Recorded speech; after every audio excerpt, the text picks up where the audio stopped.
1 Tessalonicenses, no capítulo 4, verso 1 e 2, nos diz: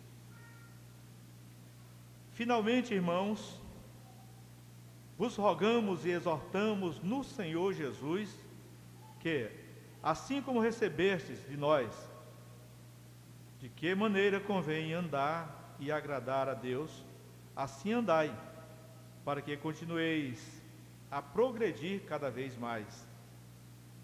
Porque vós bem sabeis que mandamentos vos temos dado pelo Senhor Jesus. Senhor nosso Deus, nosso Pai, graças te damos, ó Senhor. Graças te damos, ó Deus maravilhoso, Deus de Abraão, Isaque e Jacó, pois o Senhor está nos ajudando, sim. Sentimos, meu Pai, o Senhor nos ajudando, o Senhor nos enchendo de alegria para te servir, de vontade em acertar, em fazer a tua obra, e é o que nós realmente precisamos, é desse impulsionamento do teu Santo Espírito em nossa vida, para andarmos no teu caminho, para andarmos fazendo as coisas boas, aleluias, para estarmos nos santificando, aleluias, cada vez mais, para, em nome do Senhor Jesus, exercitarmos o amor fraternal e possamos dar um bom testemunho diante da sociedade, em nome do Senhor Jesus Cristo. Amém? Graças a Deus. Bom, irmãos, hoje nós vamos falar um pouquinho sobre a conduta cristã, né? Ou como devemos nos portar diante da sociedade.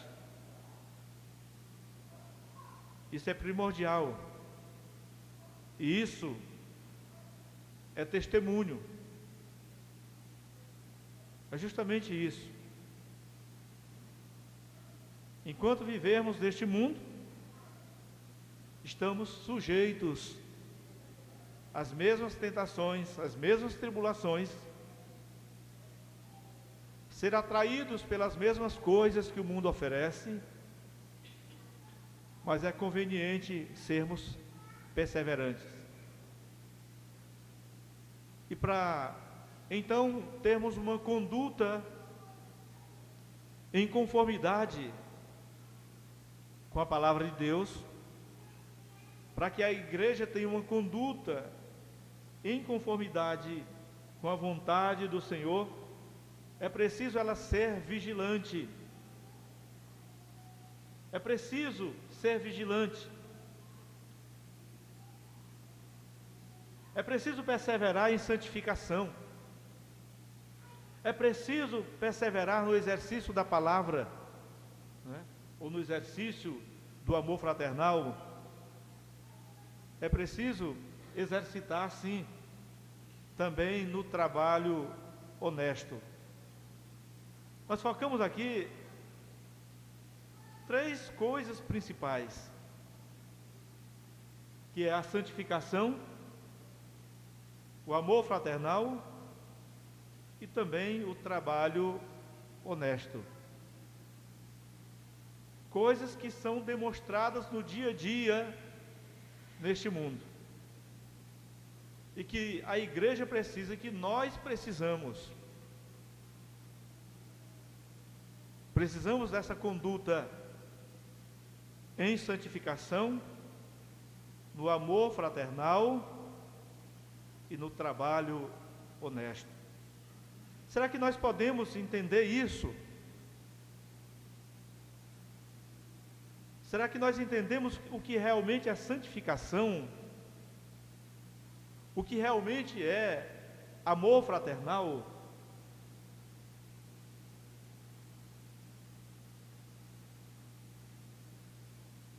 Que é a mesma caridade? E o que é o trabalho honesto? Será que santificação é apenas estar na igreja nos dias de culto e nas orações? Será que é somente isso? ser assíduo na igreja, nos cultos, nas orações?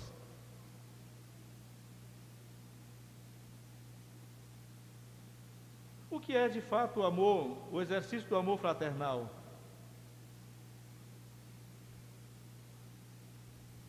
O que é o amor fraternal?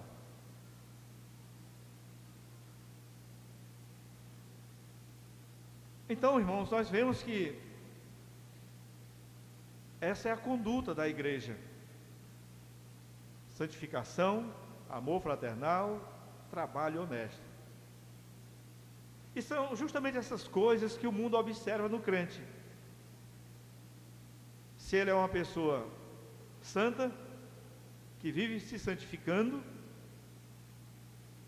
se ele é uma pessoa que exercita o amor fraternal, e se ele tem um trabalho honesto.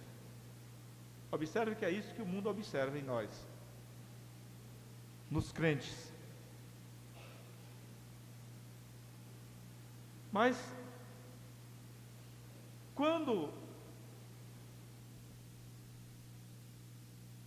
falamos essas três coisas que são importantes na igreja, falo da igreja, estou falando de nós, povo de Deus.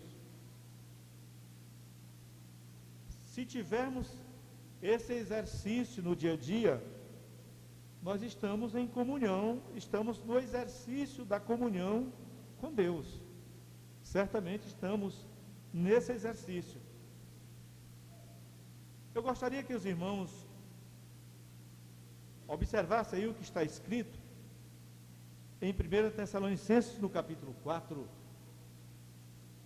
verso 3 a 8, quando ele nos fala sobre santificação.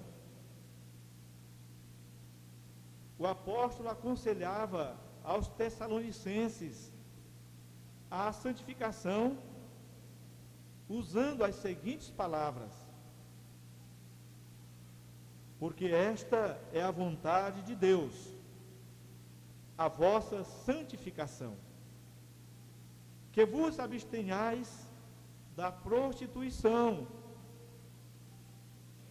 que cada um de vós saiba possuir o seu vaso em santificação e honra, não na paixão da consciência, como os gentios, que não conhecem a Deus.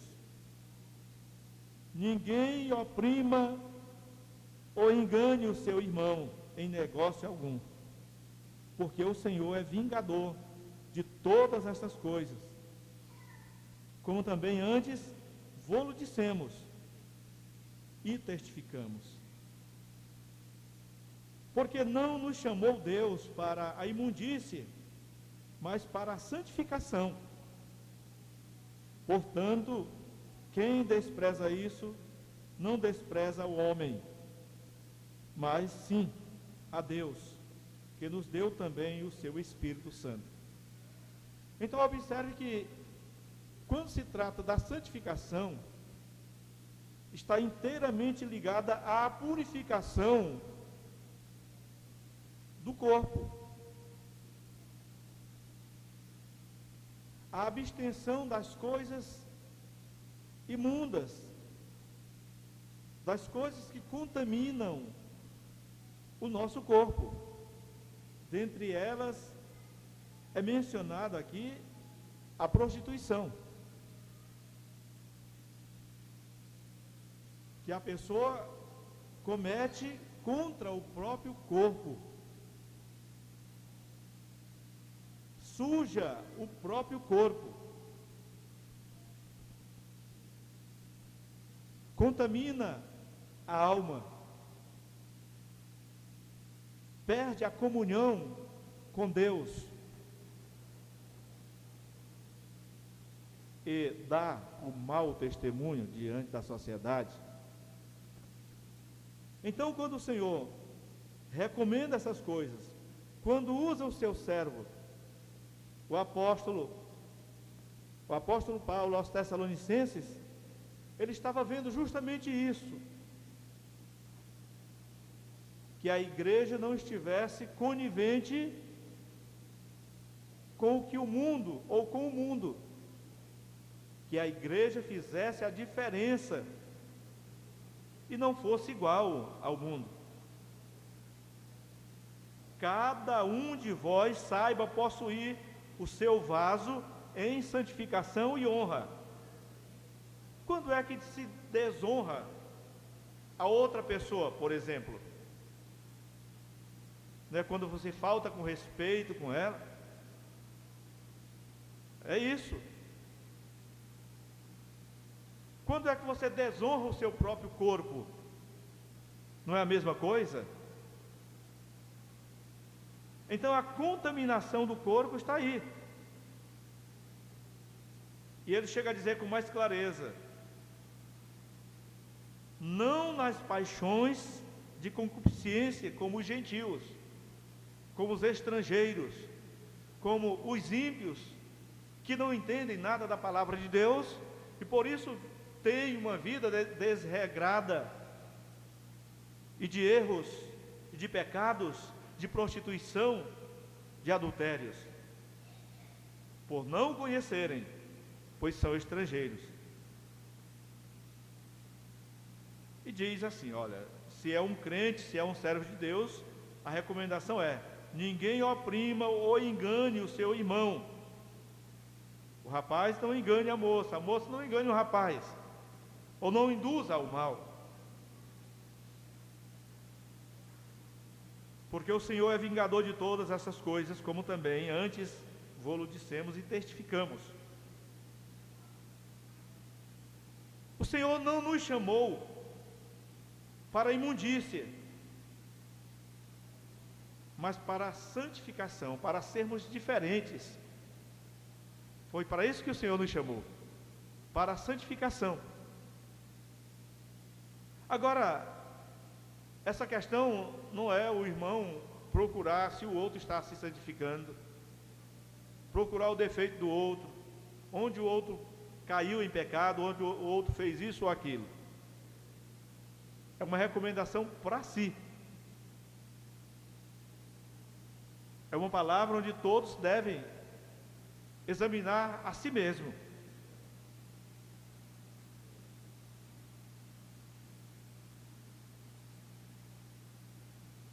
Ele diz assim: porque quem despreza isso, não despreza o homem, ainda que muitas vezes induza, ou seja, conivente, mas não está desprezando o homem propriamente, mas sim a Deus, que nos deu também o seu Espírito Santo. Ou seja, quando Deus nos chama, irmãos, Ele nos chama para a santificação, e uma vez nessa santificação, Ele habita em nós. Mas quando contaminamos o nosso corpo, então nós estamos desprezando a Deus. Você já imaginou? A pessoa usa de boa fé com você, gosta de você, é seu amigo, e você simplesmente despreza, você simplesmente não dá atenção, né? Você trata mal.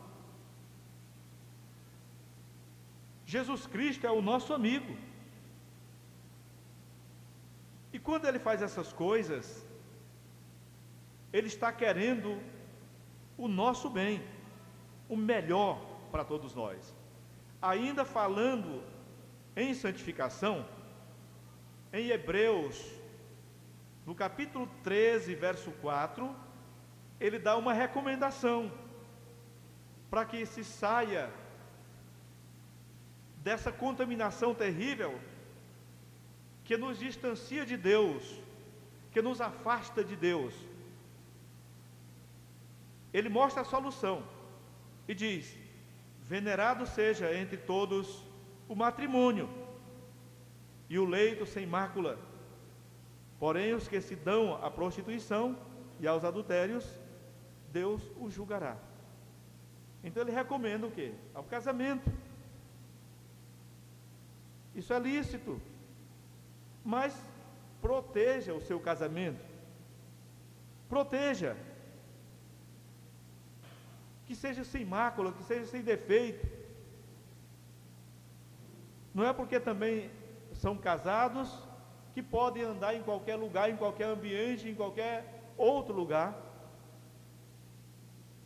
Referindo-se a romantismo, quando lá está cheio de demônios. Não existe isso. Se fala de leito, se fala de algo conjugal, se fala de algo santo, separado para o povo de Deus, para a família.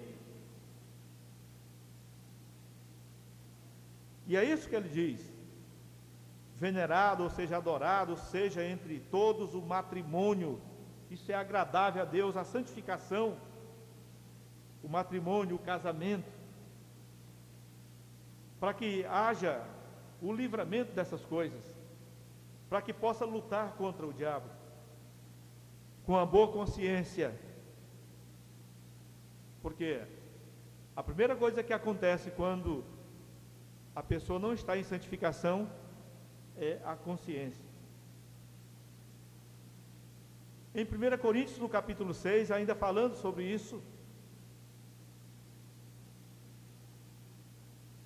sobre a pureza espiritual, sobre a santificação, 1 Coríntios capítulo 6, verso 10, nos diz: não erreis,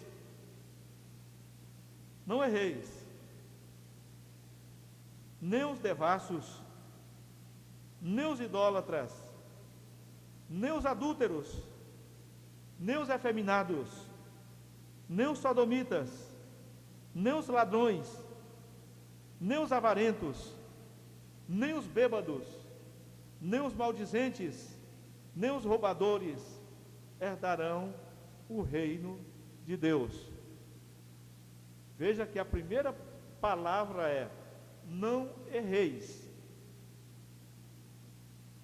Como nós viemos de uma geração de gentios, do meio dos estrangeiros, aquilo que vivíamos no passado, não continuemos mais.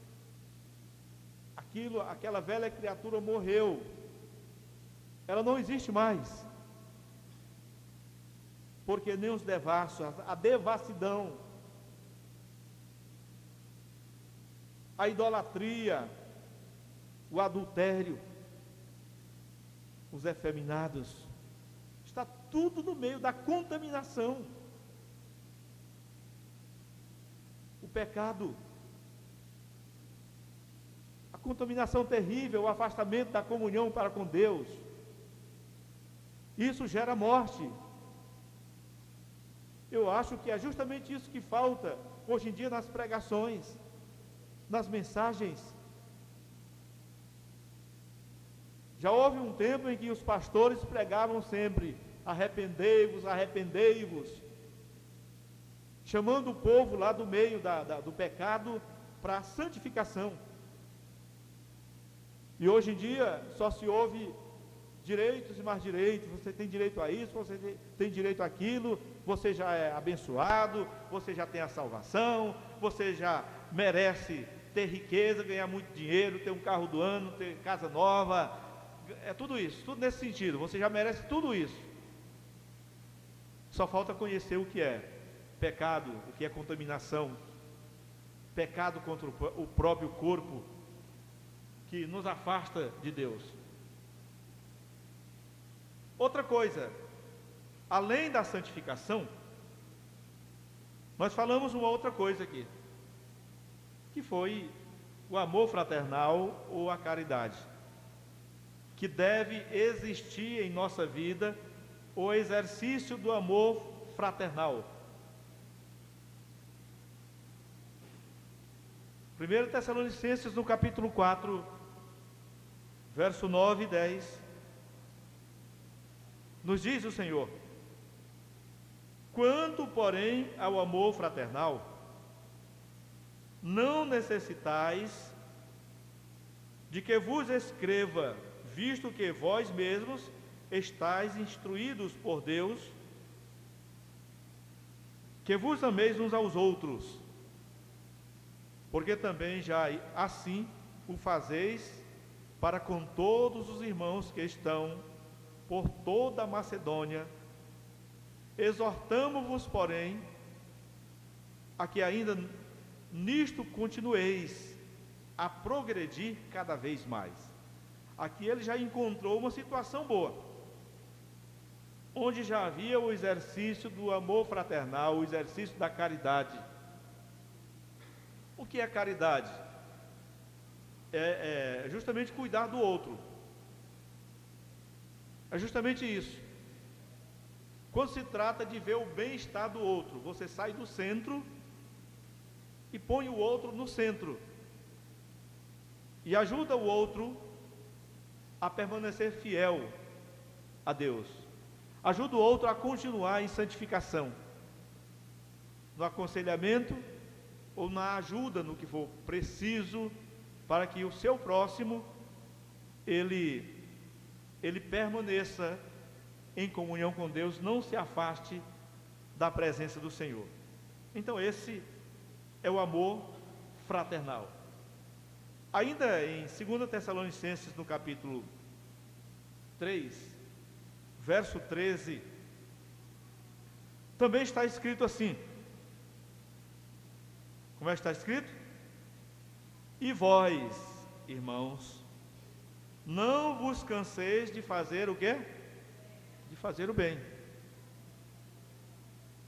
Não é aquela história, eu estou cansado já, né?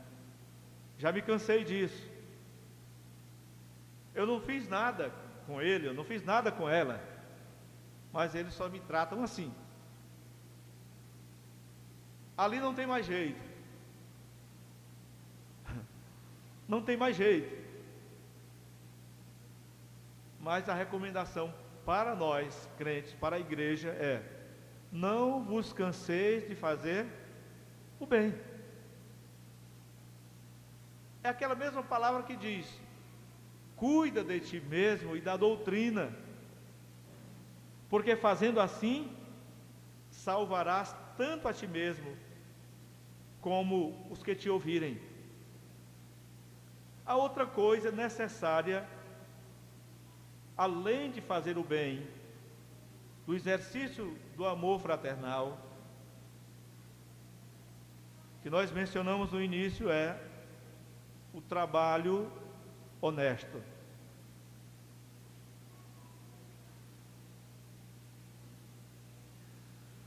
Talvez você nunca tenha, ou a sua consciência não lhe acuse de ter trabalhado em desonestidade, ou ter sido desonesto com alguém, ou ter enganado alguém, ou ter tirado proveito de alguém,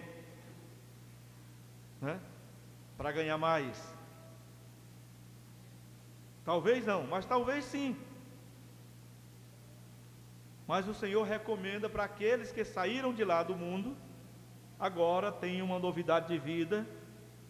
E dentre os itens que foram mencionados, que foi a santificação, o amor fraternal, existe também o trabalho honesto, trabalhar honestamente. 1 Tessalonicenses, no capítulo 4, verso 11 e 12, veja o que o Senhor nos fala: e procureis viver quietos, e tratar dos vossos próprios negócios, e trabalhar com vossas próprias mãos, como já vô-lo temos mandado, para que andeis honestamente, para que com os que estão de fora, e não necessitais de coisa alguma. Então a recomendação para todos os cristãos é trabalhar honestamente, andar honestamente. Não é porque é comerciante que vai agora tirar proveito. Não é isso. E tudo existe uma regra. Comerciante, ele ganha, ele compra e ele vende. Mas existem aqueles que saem fora do padrão, né? ou então é trabalhador, mas vê que a pessoa não entende sobre o assunto, então oferece um trabalho bem mais caro, a mão de obra bem mais cara, tirando proveito. Ou então comprou e não pagou. Ainda usa o pretexto dizendo: eu estava precisando. Estava precisando. O Senhor nos recomenda assim: procureis viver quietos e tratar dos vossos próprios negócios e trabalhar com as vossas próprias mãos, como vou-lo tenho mandado, para que andeis honestamente, e não em desonestidade, mas honestamente. E nós vemos aqui em 2 Tessalonicenses, no capítulo 3, verso 12, o Senhor dizendo assim: a esses tais, porém, mandamos e exortamos por nosso Senhor Jesus Cristo, que trabalhando com sossego, comam o seu próprio pão. Boa consciência, tranquilidade, trabalhando. O apóstolo Paulo dizia: trabalhando noite e dia para não ser pesado a ninguém, para não ter necessidade de comprar e não pagar, para não ter necessidade de sair pedindo, quando tem toda a condição, quando tem toda a saúde, quando tem toda a possibilidade. Então são esses itens que focamos esta noite aqui: santificação, amor fraternal e trabalho honesto. Observe que são essas coisas do dia a dia, do nosso dia a dia. E fazendo assim, irmão, tenho certeza que nós obtemos a resposta de Deus quando clamarmos a Ele. São coisas que estão ao nosso alcance. Santificar-se está ao nosso alcance. Exercer o amor fraternal está ao nosso alcance. Trabalhar honestamente está ao nosso alcance. Está no alcance do homem. Aquilo que estiver fora do nosso alcance, tenha certeza, o Senhor Deus faz por nós. Mas o que estiver em nosso alcance, Ele quer que façamos. E se agrada do seu servo. Quando Jesus disse: vós sois a luz do mundo, vós sois a luz do mundo, Ele está afirmando que a igreja é sadia. A igreja é muito sadia. A igreja, ela não é doente. A igreja não pode ser doente. A igreja, ela voa como águia. Ela voa. Ela é a condutora da mensagem. Ela que propaga a mensagem. Ela que dá o brilho a este mundo. Ela é o que dá o sabor a esta terra. É justamente a igreja de Deus. Deus habita na sua igreja, irmão. Deus habita na igreja. Ele habita em cada um de nós. A igreja somos nós somos o corpo de Cristo. Cada membro na sua particularidade, cada membro na sua atividade, na sua função, cada membro saudável. Nós vemos que um corpo, muitas vezes, tem um membro que não está saudável, né? Às vezes uma célula do corpo não é saudável, né? Todas elas estão boas, aí aparece uma doente, uma célula.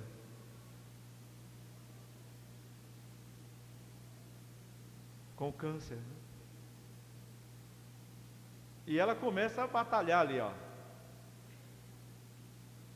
E começa a contaminar outra e vai criando aquela quantidade, aquele tecido. E vai tomando parte, vai aumentando. Quando menos espera, um membro do corpo está todo contaminado, todo doente. Quem faz isso? No sentido espiritual? É o diabo, né? Então, uma vez sendo expulso o diabo, aquele membro é regenerado, ele se torna saudável. É por isso que Jesus expulsava demônios. Naquela enfermidade incurável, ele expulsava o demônio, para que ele saísse dali. Ele era expulso dali. Ele não podia continuar ali, realmente não continuava, porque o nome de Jesus Cristo tem poder, sempre usando o nome do Senhor. Então, irmãos, que Deus nos abençoe, que o Senhor nos proteja de todo mal, que o Senhor nos dê forças para lutarmos contra o opositor.